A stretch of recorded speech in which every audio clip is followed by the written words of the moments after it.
Welcome to new Bharat family. मैं C Ravi Kumar एक बार फिर आपके सामने हाजिर हूँ नई वीडियो के साथ। जी हाँ दोस्तों, इस वीडियो में हम बिज़नेस स्टडी क्लास 12 का chapter 3 business environment cover up करेंगे। ये इस चैप्टर का पार्ट 3 है। आज की जो ये वीडियो है इसमें जो हम टॉपिक कवर करने वाले हैं, सबसे पहले हम कवर अप करेंगे economic environment in India. Next हम न्यू इंडस्ट्रियल पॉलिसी करेंगे, जो न्यू इंडस्ट्री पॉलिसी अनाउंस की गई हैं गवर्नमेंट के द्वारा। इसके अलावा गवर्नमेंट ने क्या इकोनॉमिक रिफॉर्म्स लाए in the terms of liberalisation, privatisation, globalisation. इसके अलावा समय समय पर जो गवर्नमेंट ने अपनी पॉलिसीज़ चेंज करी हैं तो उसका क्या इम्पैक्ट आया है हमारी इंडस्ट्रीज़ पर और बिजनेस पर। This is about me and please video को लाइक कीजिएगा, चैनल को सब्सक्राइब कीजिएगा और मैक्सिमम लोगों के साथ शेयर कीजिएगा। जी हाँ दोस्तों, जैसे आप स्क्रीन पर देख पा रहे हैं तो आपको जो इम्पोर्टेंटली आपको कंसीडर करना है, सबसे पहले कि जो न्यू इकोनॉमिक पॉलिसी कंट्री के अंदर अनाउंस हुई हैं वो अनाउंस हुई थी अप्रॉक्स जुलाई 1991 में।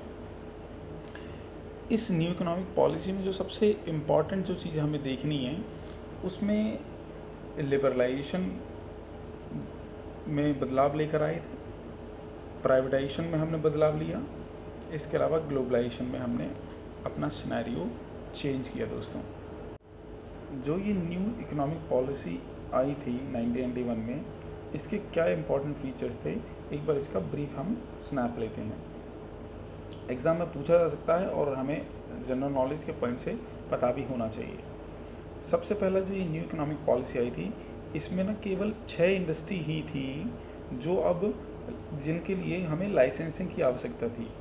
दोस्तों, पहले बहुत सारे ऐसे उद्योग थे जिनको हमें स्टार्ट करने से पहले लाइसेंसिंग लेना होता था, लेकिन इस न्यू इकोनॉमिक पॉलिसी में अनाउंस किया गया केवल 6 इंडस्ट्रीज ही रिजर्व रही जिनके लिए अब हमें बिज़नेस स्टार्ट करने से पहले लाइसेंस लेना पड़ेगा। इसके अलावा जो पब्लिक सेक्टर हैं, उसके अलावा जो पब्लिक सेक्टर इंडस्ट्री हैं, उनका जो रोल है वो लिमिटेड कर दिया गया और केवल जो पब्लिक सेक्टर्स एंटरप्राइजेज़ हैं वो केवल 4 एरियाज़ में ही क्या करेंगी, काम करती रहेंगी। जैसे कि आप नेक्स्ट पॉइंट में देख पा रहे होंगे, धीरे धीरे सरकार ने पब्लिक सेक्टर एंटरप्राइजेज़ का क्या करना स्टार्ट कर दिया, डिसइन्वेस्टमेंट स्टार्ट कर दिया। डिसइन्वेस्टमेंट होता है दोस्तों कि जब किसी कंपनी की होल्डिंग को बेच दिया जाता है प्राइवेट हैंड पर बेटर एडमिनिस्ट्रेशन के लिए, तो उसे हम डिसइन्वेस्टमेंट कहते हैं। तो सरकार ने, गवर्नमेंट ने पब्लिक सेक्टर एंटरप्राइजेस को न्यू इकोनॉमिक पॉलिसी के तहत डिसइन्वेस्टमेंट करना स्टार्ट किया। इसके अलावा जो फॉरेन से कैपिटल आती है कंट्री के अंदर और इन्वेस्टमेंट आता, उसको लिबरलाइज कर दिया, उसको आसान कर दिया और कुछ सेक्टर में तो अप्रॉक्स 100% तक डायरेक्ट इन्वेस्टमेंट फॉरेन से कंट्री में गवर्नमेंट ने अलाउड कर दिया। इसके अलावा टेक्नोलॉजी जो बाहर से हम इंपोर्ट कर सकते हैं तो उसके लिए हमें अलाउड कर दिया गया। इसके अलावा फॉरेन इन्वेस्टमेंट बोर्ड बनाया गया जो कि कहीं ना कहीं फॉरेन इन्वेस्टमेंट को कंट्री में प्रमोट करने के लिए इम्पॉर्टेंट रोल प्ले करने लगा। इसके अलावा स्मॉल स्केल इंडस्ट्री को एडवांटेज देने के लिए, इसके अलावा उनको बेनिफिट पहुंचाने के लिए अलग अलग पॉलिसीज़ गवर्नमेंट ऑफ इंडिया ने न्यू इकोनॉमिक पॉलिसी 1991 के तहत फ्रेम्ड करी। तो इकोनॉमिक एनवायरनमेंट 1991 में जो न्यू इकोनॉमिक पॉलिसी हमारी आई, उसमें मेनली हमने क्या देखा कि लाइसेंसिंग सिस्टम को कम कर दिया गया। इसके अलावा जो पब्लिक सेक्टर का रोल था वो केवल 4 इंडस्ट्रीज़ तक लिमिटेड रखा, 4 एरिया तक लिमिटेड रखा। इसके अलावा पब्लिक सेक्टर एंटरप्राइजेस को सेल आउट करना स्टार्ट कर दिया, डिसइन्वेस्टमेंट। इसके अलावा फॉरेन इन्वेस्टमेंट को आसान कर दिया, इवन कुछ सेक्टर में 100% तक अलाउड कर दिया। इसके अलावा ऑटोमेटिक परमिशन दे दी गई कंपनीज़ को फॉरेन से टेक्नोलॉजी साइनिंग एग्रीमेंट करने के लिए। इसके अलावा फॉरेन इन्वेस्टमेंट प्रमोशन बोर्ड की स्थापना की गई जिससे फॉरेन इन्वेस्टमेंट को इंडिया में लाया जा सके। इसके अलावा जो छोटी छोटी इंडस्ट्रीज़ हैं इंडिया में, उनको वेरियस बेनिफिट्स प्रोवाइड किए गए किसके अंदर, न्यू इकोनॉमिक पॉलिसी 1991 के अंदर। ओके, अगर हम बात करें कि न्यू इकोनॉमिक पॉलिसी को कैटेगराइज कैसे किया जाता है, तो उसको 3 फॉर्म में कैटेगराइज किया गया। एक तो लिबरलाइजेशन, दूसरा प्राइवेटाइजेशन और तीसरा दोस्तों ग्लोबलाइजेशन। लिबरलाइजेशन का मतलब होता है उदारीकरण, प्राइवेटाइजेशन का मतलब होता है निजीकरण और ग्लोबलाइजेशन का मतलब होता है वैश्वीकरण। इनका मीनिंग क्या होता है एक हम समझेंगे और इसमें क्या किया गवर्नमेंट ने वो हम समझेंगे। सबसे पहले आता है लिबरलाइजेशन। सो लिबरलाइजेशन का मतलब होता है कि जो गवर्नमेंट के अननेसेसरी कंट्रोल थे, गवर्नमेंट के अननेसेसरी रेस्ट्रिक्शन थे, उनको रिमूव कर दिया गया, जिससे इंडिया में जो कंपनियां हैं, बिजनेसेस हैं, वो फ्रीली काम कर सकें। तो इसको हम क्या बोलते हैं, लिबरलाइजेशन बोलते हैं। जैसे कि आप स्क्रीन पर देख पा रहे हैं, लिबरलाइजेशन की डेफिनेशन में लिखा हुआ है, freeing of Indian industry from unnecessary government control and restriction. जी हाँ दोस्तों, कि जो अननेसेसरी गवर्नमेंट के कंट्रोल लगे हुए थे इंडियन बिजनेस पर, कि ये एग्जांपल के तौर पर कि एक क्वांटिटी से ज़्यादा आप प्रोडक्शन नहीं कर सकते, इसके अलावा गवर्नमेंट की बिना परमिशन के आप अपना जो है सेल आउट नहीं कर सकते। इस टाइप के जो रेस्ट्रिक्शन थे उनको कंट्री में हटा दिया गया।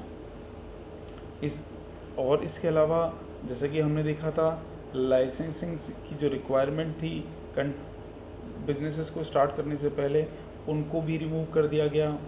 ठीक है, इसके अलावा जैसे अभी हमने बताया कि बिज़नेस का साइज़ बढ़ाने के लिए, इसके अलावा गुड्स के मूवमेंट के लिए, तो ये सब बहुत सारे जो पहले अननेसेसरी रेस्ट्रिक्शन गवर्नमेंट ने लगा रखे थे, वो धीरे धीरे क्या कर दिए गए, कम कर दिए गए। तो इसको हम लिबरलाइजेशन बोलते हैं। नेक्स्ट आता है प्राइवेटाइजेशन। तो प्राइवेटाइजेशन का मतलब क्या होता है कि जब इंडिया में सेक्टर रिजर्व थे पब्लिक यूनिट्स के लिए, उनको बेहतर तरीके से एफिशिएंट और मैनेज करने के लिए, इसके अलावा प्राइवेट सेक्टर का भी कंट्री में रोल प्ले कराने के लिए गवर्नमेंट ऑफ इंडिया ने जो सेक्टर केवल गवर्नमेंट के लिए रिजर्व थे, उनको ओपन किया गया प्राइवेट सेक्टर के लिए, और वहाँ पर प्राइवेट सेक्टर के लोग भी अपना बिजनेस चला सकते थे। और इसी को हम किस नाम से जानते हैं, प्राइवेटाइजेशन के नाम से जानते हैं। तो इस पॉइंट में यही लिखा हुआ है दोस्तों कि प्राइवेट सेक्टर का कंट्री में इम्पॉर्टेंट रोल करने के लिए, जिससे वो कंट्री के नेशनल बिल्डिंग में अपना इम्पॉर्टेंट रोल प्ले कर सकें, तो पब्लिक सेक्टर का रोल कम कर दिया जाता है और इसी को हम क्या बोलते हैं, प्राइवेटाइजेशन। दोस्तों डिसइन्वेस्टमेंट भी प्राइवेटाइजेशन का ही हिस्सा है, क्योंकि इसमें क्या करते हैं कि जो खराब जो इनएफिशिएंट पब्लिक सेक्टर अंडरटेकिंग होती हैं, सरकारी कंपनियां होती हैं, उनको सरकार क्या करती है, प्राइवेट एडमिनिस्ट्रेशन में ट्रांसफ़र कर देती है, जिससे उनकी परफॉर्मेंस को क्या किया जा सके, इम्प्रूव किया जा सके दोस्तों। और थर्ड आता है ग्लोबलाइजेशन। ग्लोबलाइजेशन में हम क्या करते हैं दोस्तों कि जो इंडियन इकोनॉमी होती है उसे हम वर्ल्ड की इकोनॉमी के साथ क्या कर देते हैं, इंटीग्रेट कर देते हैं, मिला देते हैं, चीज़ों को आसानी से इंपोर्ट एक्सपोर्ट कर पाते हैं। तो इसी को क्या बोला जाता है, वैश्वीकरण, ग्लोबलाइजेशन। तो इस पॉइंट में दोस्तों यही बताया गया है कि जैसे कि आज पूरा वर्ल्ड एक ग्लोब बन चुका है, और यही सिनेरियो 1990 में दिखाई दे रहा था गवर्नमेंट को कि पूरी वर्ल्ड की इकोनॉमी एक दूसरे के साथ इंटीग्रेट कर रही थी, ट्रांजैक्शंस कर रही थी, लेकिन गवर्नमेंट इकोनॉमी इंटीग्रेट नहीं कर पा रही थी, गवर्नमेंट इकोनॉमी नहीं ग्लोब के साथ अटैच हो पा रही थी। इस चीज़ को देखते हुए गवर्नमेंट ऑफ इंडिया ने डिसीज़न लिया कि जो इंडियन इकोनॉमी है उसको ओपन किया जाए और यहाँ से गुड्स को आसानी से एक्सपोर्ट किया जाए। इसके अलावा विदेश में जो टेक्नोलॉजी है उसे आसानी से कंट्री में लाया जाए। इसके अलावा फॉरेन से इन्वेस्टमेंट कंट्री में लाया जाए। तो इसके लिए गवर्नमेंट ऑफ इंडिया ने ग्लोबलाइजेशन किया, और जो रेस्ट्रिक्शन थे इंपोर्ट एक्सपोर्ट और इन्वेस्टमेंट पर, उनको धीरे धीरे कंट्री से एलिमिनेट किया, और यही सब न्यू इकोनॉमिक पॉलिसी 1991 के तहत बताया गया है। तो याद रखें दोस्तों, न्यू इकोनॉमिक पॉलिसी जो आई थी 1991 में, उसमें गवर्नमेंट ऑफ इंडिया ने एक तो फोकस किया लिबरलाइजेशन को, जहाँ पर लाइसेंसिंग और जो लिमिटेशन लगा रखी थी प्रोडक्शन पर वो सब रिमूव करी। उसके अलावा प्राइवेटाइजेशन में देखा कि जो सेक्टर रिजर्व थे केवल गवर्नमेंट के लिए, उनको प्राइवेट सेक्टर के लिए भी ओपन किया गया।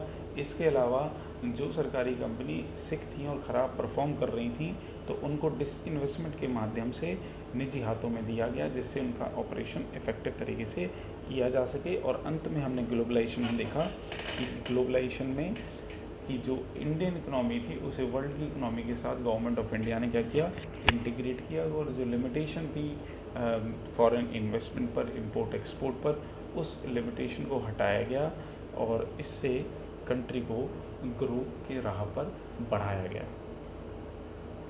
नेक्स्ट अगर बात करें, अगर हम सेकंड पॉइंट जो हमारा था कि सरकार ने जो आर्थिक बदलाव किए, आर्थिक रिफॉर्म लाए, वो कौन कौन से थे। ये काफ़ी इंपॉर्टेंट है एग्ज़ाम पॉइंट से कि गवर्नमेंट ने मेजर इकोनॉमिक रिफॉर्म्स क्या लिए कि जिससे कंट्री के जो बिजनेसेस हैं वो ग्रो कर पाए। तो सबसे पहले तो अभी जैसा हमने पढ़ा न्यू इंडस्ट्रियल पॉलिसी, जो हमने कहीं ना कहीं न्यू इकोनॉमिक पॉलिसी के रूप में देखा। जनरली यहाँ पर गवर्नमेंट ने जो भी लाइसेंसिंग और कंट्रोल लगा रखे थे, उन कंट्रोल को इंडस्ट्री से नॉर्मली क्या कर दिया गया, हटा दिया गया। इसके अलावा फॉरेन से जो इंडिया में इन्वेस्टमेंट आता है उसको बढ़ा दिया गया। तो ये सब अभी हमने न्यू इकोनॉमिक पॉलिसी में देखा और उसको हम न्यू इंडस्ट्री पॉलिसी के नाम से भी कह सकते हैं। एक तो ये बदलाव लाए। उसके अलावा न्यू ट्रेड पॉलिसी भी न्यू इकोनॉमिक पॉलिसी का ही पार्ट है। इसमें हमने देखा कि जो फॉरेन ट्रेड हुआ करता था उसमें जो अननेसेसरी कंट्रोल इंपोर्ट एक्सपोर्ट और टेक्नोलॉजी पे लगा रखे थे, उन सबको क्या किया गया, एलिमिनेट किया गया। तो दोस्तों ये दोनों जो चीज़ें हमने अभी न्यू इकोनॉमिक पॉलिसी के अंदर क्या करी गई थी, कवर अप की गई हमारे द्वारा, अभी हमने जब पढ़ी थी। तीसरा जो सरकार ने चेंजेस लाया वो लेकर आए फिज़िकल रिफॉर्म्स में। दोस्तों फिज़िकल रिफॉर्म्स वो रिफॉर्म्स होते हैं जो जनरली टैक्सेशन से संबंधित होते हैं। तो इस रिफॉर्म के तहत गवर्नमेंट ऑफ इंडिया ने टैक्सेशन जो नियम थे कंट्री के अंदर उनको रिलैक्सेबल किया, इजी किया और एक कॉमन मैन आसानी से समझ सके उस तरीके से उसे प्रेजेंट किया। तो इस रिफॉर्म्स में गवर्नमेंट ऑफ इंडिया ने अपने जो फिजिकल डेफिसिट है, जो सरकार का घाटा है, दैट मीन्स सरकार के जो एक्सपेंडिचर होते हैं, जब सरकार के रेवेन्यू से ज़्यादा हो जाते हैं तो उस समय सरकार का बजट में घाटा हो जाता है, उसको हम फिजिकल डेफिसिट कहते हैं। तो इसको ख़त्म करने के लिए सरकार ने स्टेप लिए। इसके अलावा कंट्री का जो जीडीपी है, ग्रॉस डोमेस्टिक प्रोडक्ट, दोस्तों जीडीपी होता है जब एक कंट्री के अंदर जितने भी गुड्स एंड सर्विस का प्रोडक्शन होता है एक साल के दौरान, उसे उस कंट्री का नॉर्मली क्या बोलते हैं, हम जीडीपी बोलते हैं। तो इस पॉइंट में गवर्नमेंट ऑफ इंडिया ने फिजिकल रिफॉर्म्स में दो चीज़ों को मेनली फोकस किया, एक तो राजकोषीय घाटा को और दूसरा जीडीपी को।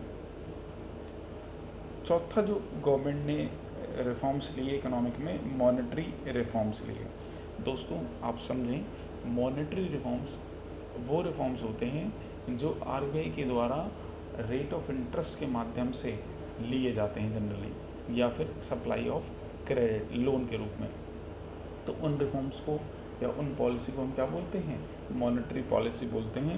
ये दोनों ही रिफॉर्म्स, फिजिकल रिफॉर्म्स और मॉनेटरी रिफॉर्म्स, आपने दोस्तों 12th क्लास की मैक्रो इकोनॉमिक्स में पढ़ा था। मॉनेटरी रिफॉर्म्स आपने बैंकिंग इंडस्ट्री में पढ़ा और फिजिकल रिफॉर्म्स आपने मेनली गवर्नमेंट बजट में पढ़ा था क्लास 12 की मैक्रो इकोनॉमिक्स में।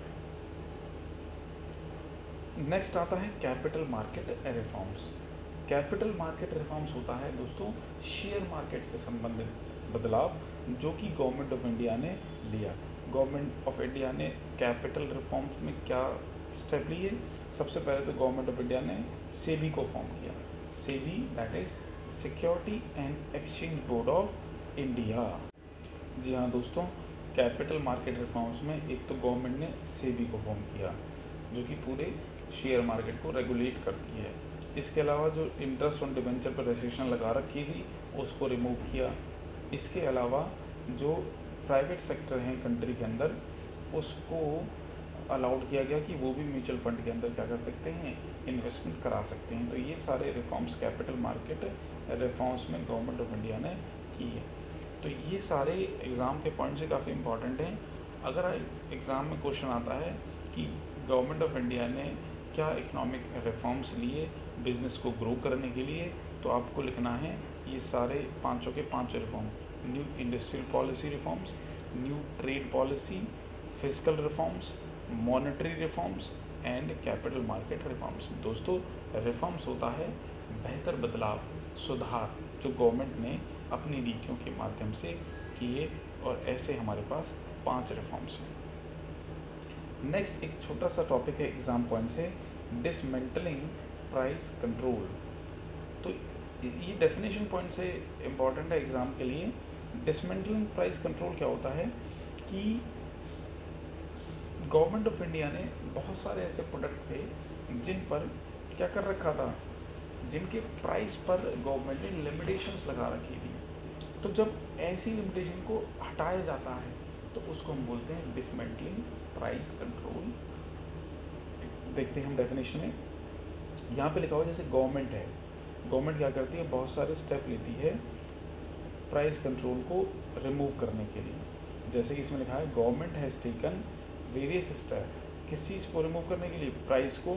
अलग अलग प्रोडक्ट जैसे कि फर्टिलाइज़र, आयरन स्टील, पेट्रोल से संबंधित प्रोडक्ट, तो इन सब प्रोडक्ट पर जो पहले गवर्नमेंट ऑफ इंडिया ने लिमिटेशन लगा रखी थी, उन लिमिटेशन को क्या कर दिया जाता है, हटा दिया जाता है। तो उसी को हम क्या बोलते हैं, डिसमेंटलिंग प्राइस कंट्रोल। जी हाँ दोस्तों, जैसे कि आप स्क्रीन पर देख रहे हैं, ये आज की क्लास का लास्ट टॉपिक है और एग्ज़ाम के लिए इम्पॉर्टेंट है। ये एक जनरल टॉपिक है जिससे आप भविष्य में भी अलग अलग एग्ज़ाम से कंसिडरेबल रखते हुए एग्ज़ाम में पुट अप कर सकते हैं।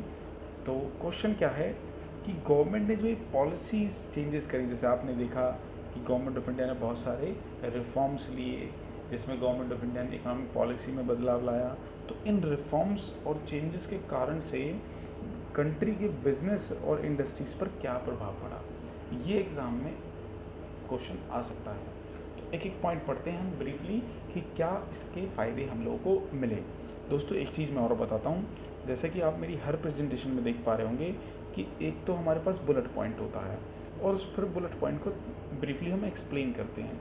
तो एग्ज़ाम पॉइंट में एग्जामिनर क्या चेक करता है, सबसे पहले आपका बुलेट पॉइंट चेक करता है। जैसे ही आप बुलेट पॉइंट सही लिखते हैं तो आपको आधा मार्क्स पहले ही मिल जाता है। एग्जाम्पल के तौर पर अगर आपका क्वेश्चन 3 मार्क्स का है और आपने 3 बुलेट पॉइंट लिखे हैं तो आपके 1.5 नंबर तो बुलेट पॉइंट लिखने से ही हो जाते हैं और बाकी 1.5 नंबर आपको जनरली उसकी ब्रीफली एक्सप्लेन करने से मिल जाते हैं, जिससे आप 100 आउट ऑफ 100 अचीव कर सकते हैं दोस्तों। तो सबसे पहला जो पॉलिसी गवर्नमेंट ने लेकर आया तो उससे क्या इम्पैक्ट आया कंट्री में, कंपटीशन बढ़ा। जैसे कि आप देख रहे हैं कि गवर्नमेंट ने जो पहले लाइसेंसिंग लगा रखी थी उस लाइसेंसिंग को हटा दिया गया। इसके अलावा फॉरेन फर्म्स को भी इंडिया में अलाउड किया। तो इससे क्या हुआ कि जो कंट्री के अंदर फर्म्स काम कर रही थी उनकी संख्या बढ़ी और उनके बीच में होने वाला जो कंपटीशन है उसका कंपटीशन का लेवल कंट्री के अंदर बढ़ गया। नेक्स्ट क्या है, more demanding customer. More demanding customer का मतलब यहाँ पर यह है कि जैसे जैसे एडवर्टीजमेंट होने लग गए, इसके अलावा कस्टमर ज़्यादा ही अवेयर होने लग गए, उनको हर प्रोडक्ट के बारे में ब्रीफली नॉलेज हम लोगों को मिलने लग गई मार्केट के माध्यम से, एडवर्टीजमेंट जो हो रहे थे बड़े पैमाने पे। तो इससे क्या हुआ कि जो कंज्यूमर है वो अलग अलग प्रोडक्ट को ध्यान में रखता था और उससे क्या हुआ, प्रोडक्ट की जो डिमांड है मार्केट में कहीं ना कहीं क्या होने लग गई, पहले की तुलना में बढ़ने लग गई, ज़्यादा होने लग गई।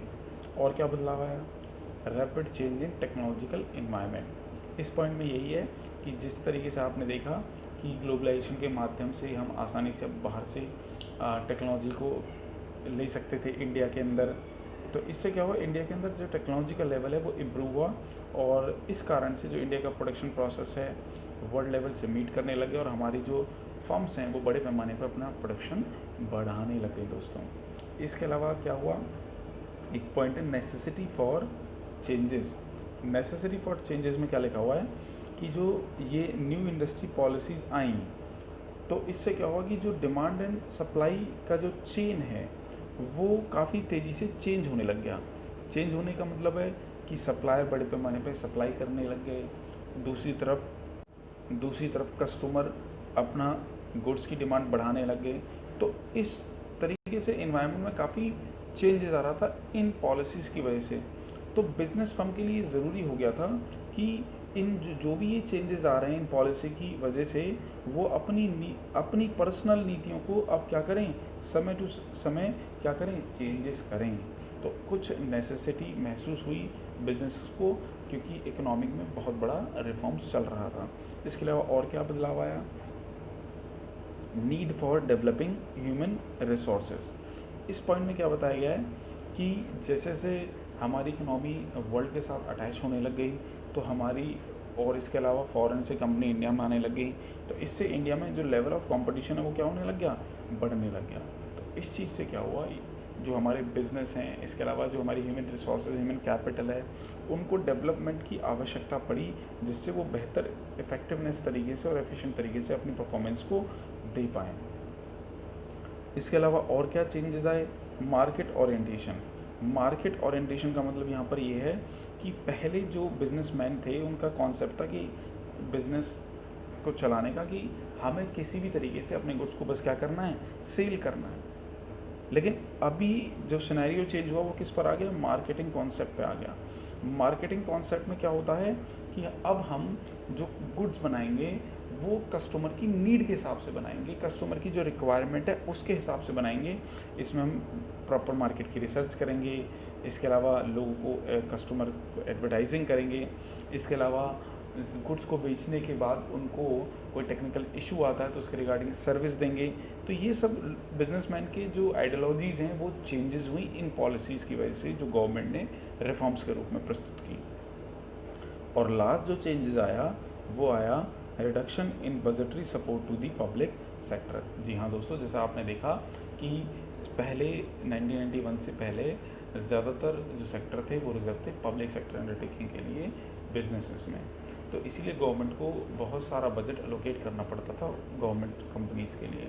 लेकिन बाद में आपने देखा न्यू इकोनॉमिक पॉलिसी के तहत कुछ सेक्टर ही रिजर्व रखे गए, ओनली 4, और इसके अलावा जो सरकारी कंपनी अच्छे से काम नहीं कर रही थी तो उनमें डिसइन्वेस्टमेंट करना गवर्नमेंट ने स्टार्ट करा 1 बाय 1। तो इसके चलते हुए गवर्नमेंट को अपने बजट में से काफ़ी ह्यूज अमाउंट जो पहले ट्रांसफ़र करना पड़ रहा था अब वो कट हो गया, और लेस अमाउंट ही गवर्नमेंट को पब्लिक सेक्टर के ऊपर खर्च करना पड़ रहा था। तो ये सारे इम्पैक्ट हैं जो गवर्नमेंट की पॉलिसी में चेंजेस आने की वजह से बिजनेसेस पर पड़े कंट्री के अंदर।